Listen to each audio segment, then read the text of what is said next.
Hey guys, and welcome to my channel! Today I want to show you how to make bread filled with delish prunes.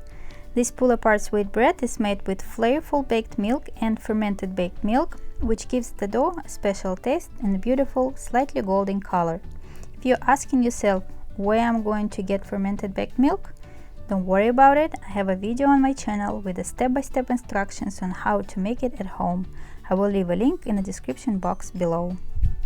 To make the dough, we'll need sifted flour, sugar, salt, warm baked milk, fermented baked milk, butter, egg, and dry yeast. All the ingredients need to be at room temperature, and the exact amount of ingredients can be found below this video. Let's start by proofing the yeast. In a clean bowl, mix half of the warm baked milk, about half of the tablespoon of sugar, dry yeast, and 3 to 4 tablespoons of flour. Whisk all together. The consistency of the mixture should be almost like pancake dough. As you can see, my mixture is a little bit thick, so I will add a splash of baked milk.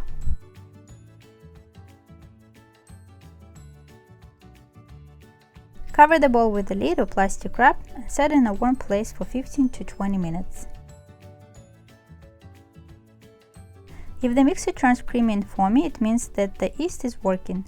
If nothing happens, the yeast is dead and you will need to discard the mixture and try again with different yeast.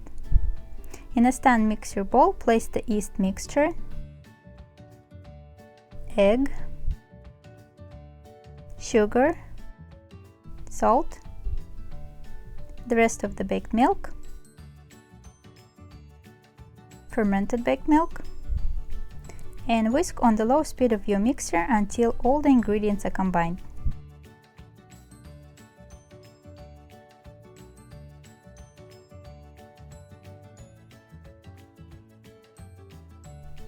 Next, start to gradually add the flour.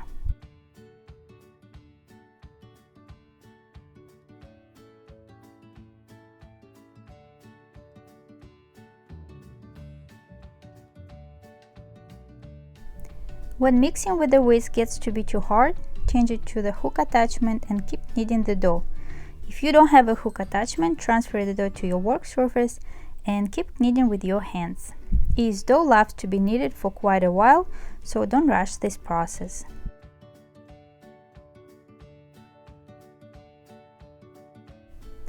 When most of the flour is in, add the softened butter and wait until it incorporated into the dough.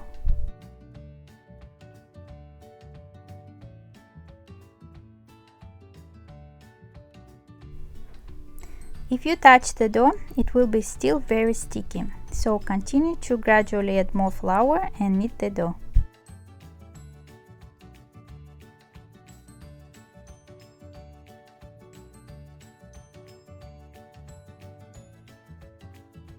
At the moment the dough starts to detach from the mixing bowl walls and stop sticking to your hands, you can stop kneading the dough using the stand mixer.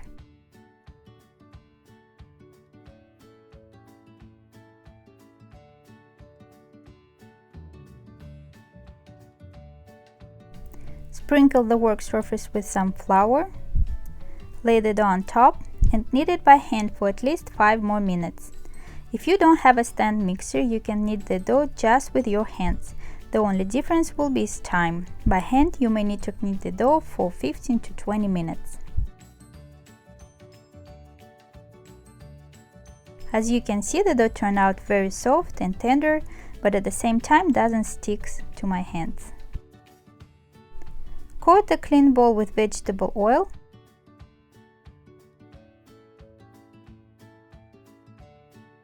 and place the dough inside. Cover the bowl with a lid or plastic wrap and set aside in a warm place. Allow the dough to rise for about an hour and a half to 2 hours. While the dough is rising, let's make the filling. We'll need prunes and melted butter. If your prunes are too dry, cover them with boiling water and let them sit for about 15 to 20 minutes. Then strain the water and let them dry out. Place the fruits and melted butter in a food processor or blender and grind them well. If the mixture is too thick, add a couple spoons of water and grind again. Transfer the mixture to a clean bowl and set aside.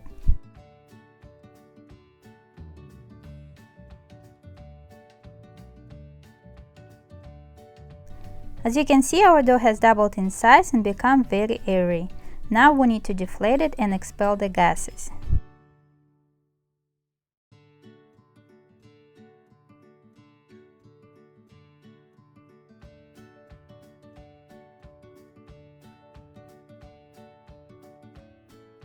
Place the dough onto a work surface and roll it out onto a rectangle about 1/4 inch thick.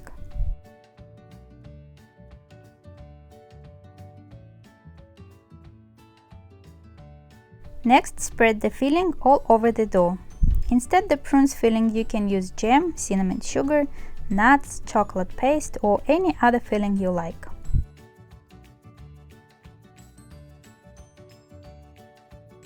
Starting on the long end, roll the dough up tightly and seal the roll by pinching the edges against the roll.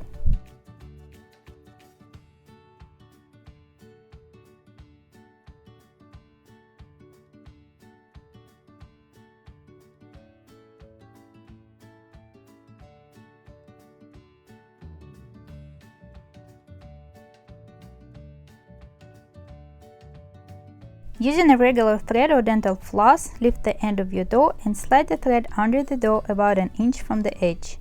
Cross the two ends over the top of the dough and pull them in opposite direction. Now you have a nice cut slice of dough. Repeat the process with the remaining dough.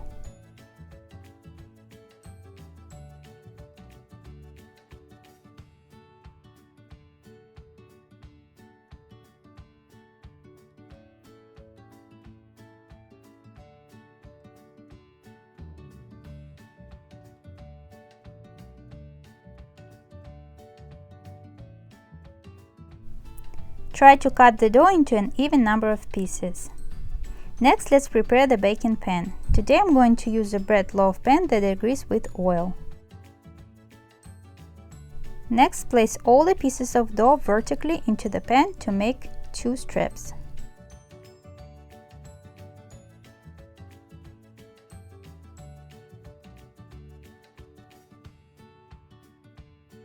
Cover the dough with plastic wrap and let it rise for another 30 minutes. In the meantime, preheat the oven to 350 degrees. Before you bake it, whisk 1 egg and brush the top of the bread.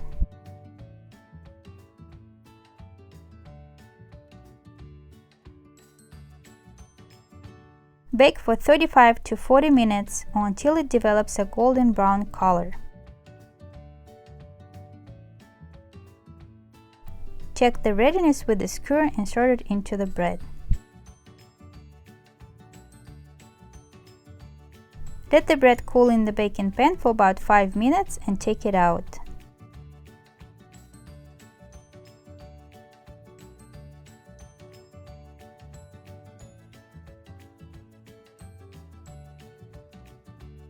I think you'll agree with me that the bread looks absolutely beautiful.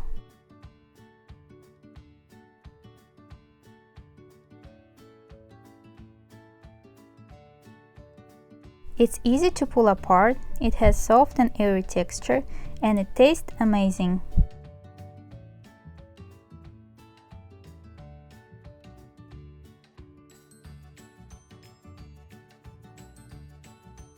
I really hope that my video is useful to you and inspires you to make this gorgeous pull-apart sweet bread.